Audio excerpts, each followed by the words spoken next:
So if I can go back in time and just change one thing, give myself one lesson, one crucial lesson that I think would make a massive impact in my entire life, it'd be to not disqualify myself. And the reason why I want to share this message and kind of the reason why this came to mind, my wife and I were kind of talking earlier. We were watching this video on YouTube, and I think the video was about,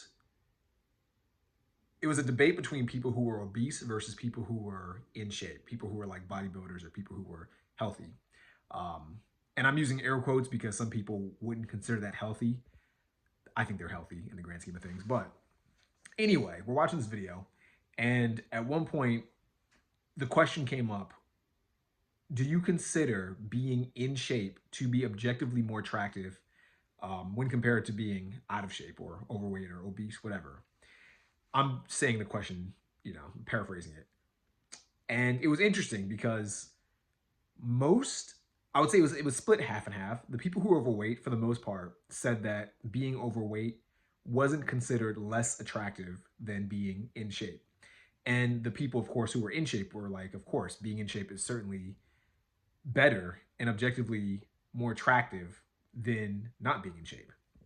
Now, my personal opinion, obviously, being in shape is objectively more attractive than not being in shape.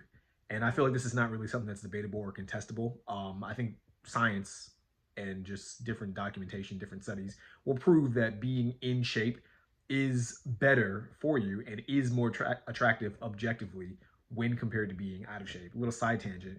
People often say, oh, well, attraction is subjective. Beauty is not the eye of the beholder. And I do think that's true on a minute level. I do think in the grand scheme of things, beauty is more objective than people like to realize, or I guess admit is the better word.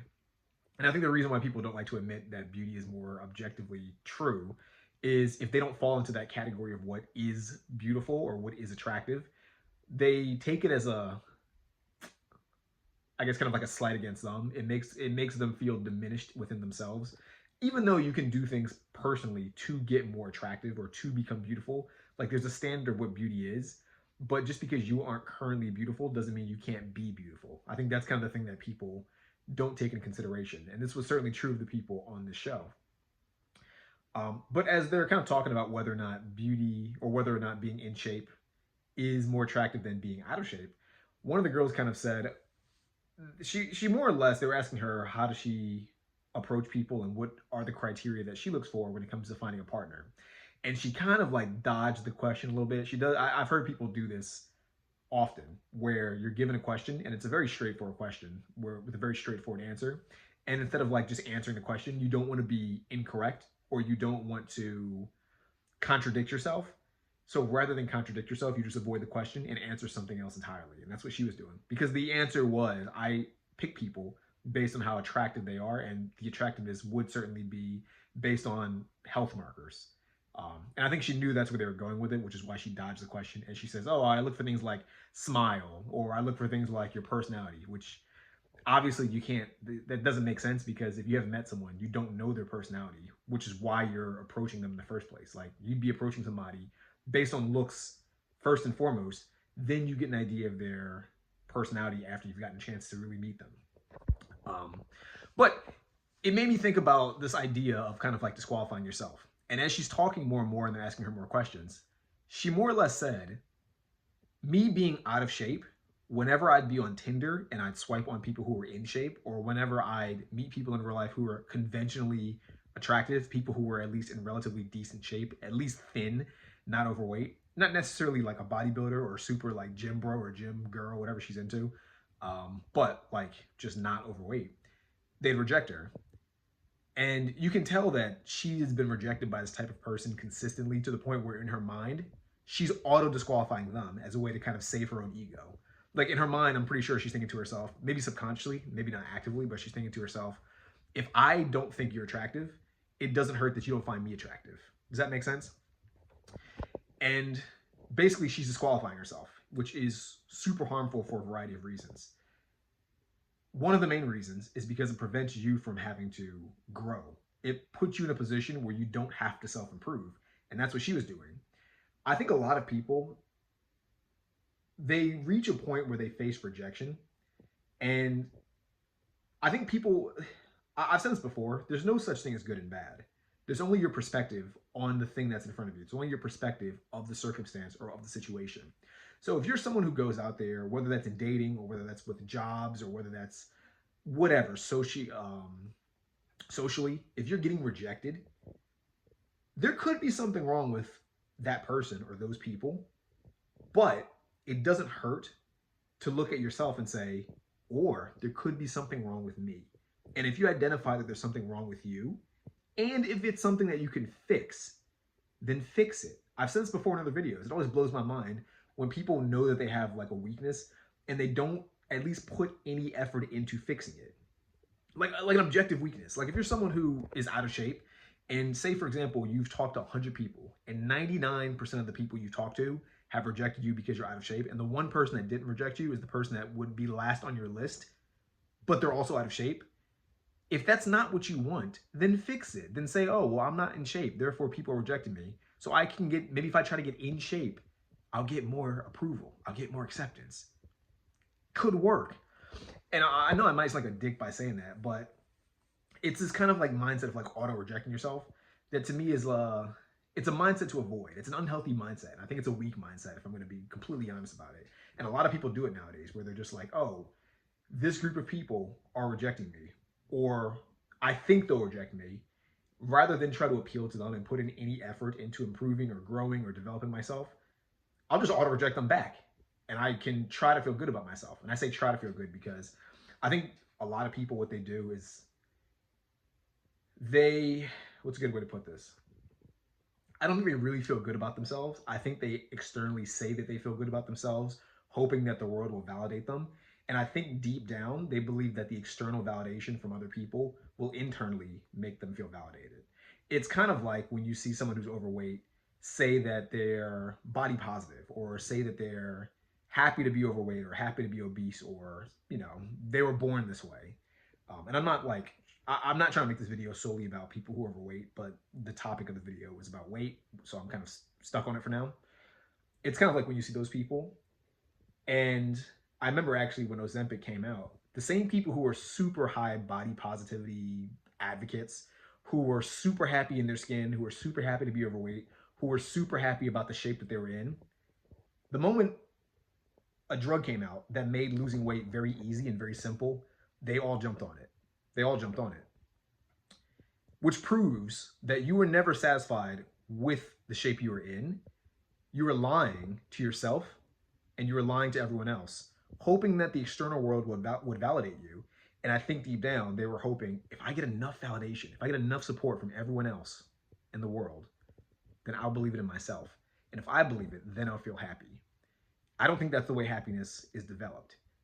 You do the work, and from the hard work, that's how you find the happiness. That's how you find the fulfillment. And again, I'm sharing this because if you're someone who's auto rejecting yourself, if you're someone who wants to be a part of a group and you're either getting rejected or you feel like you might get rejected, don't get mad at the group. Use that as a sign to develop yourself. Use that as a sign to improve. Find out what your weaknesses are and develop those weaknesses until they become strengths. I want to share another quick story. I had a friend of mine back in college. The girl from the video I watched earlier, he made me think about my friend. Cool guy, friend of mine in college. We would go out to like bars and he would see girls that were attractive. And these are girls that like I mentioned, beauty is more objective than people like to admit. These were girls that were objectively attractive. Like there's not a person on the planet that would say they're ugly. Doesn't matter what your preferences are. These are people who are objectively attractive by all metrics, by all standards. Doesn't matter what culture you're in. Doesn't matter your ethnicity. Doesn't matter what part of the planet you're on. You would think they're attractive. Guy or girl. Doesn't even matter your sexuality or lack of sexuality. He would always say about those girls, he'd find something wrong with them. Oh, they're not that pretty. Oh, she probably has a terrible personality. Oh, she probably smells bad, without even knowing them. Without even knowing them. He would find something negative about that person and auto reject himself. And I remember thinking to myself, and I told him this, I was like, dude, you're rejecting the girls because you think they're out of your league. And I'm saying you think they're out of your league because they might be quite nice. They might be quite sweet. If you were to talk to them, they might actually accept you. They might say yes.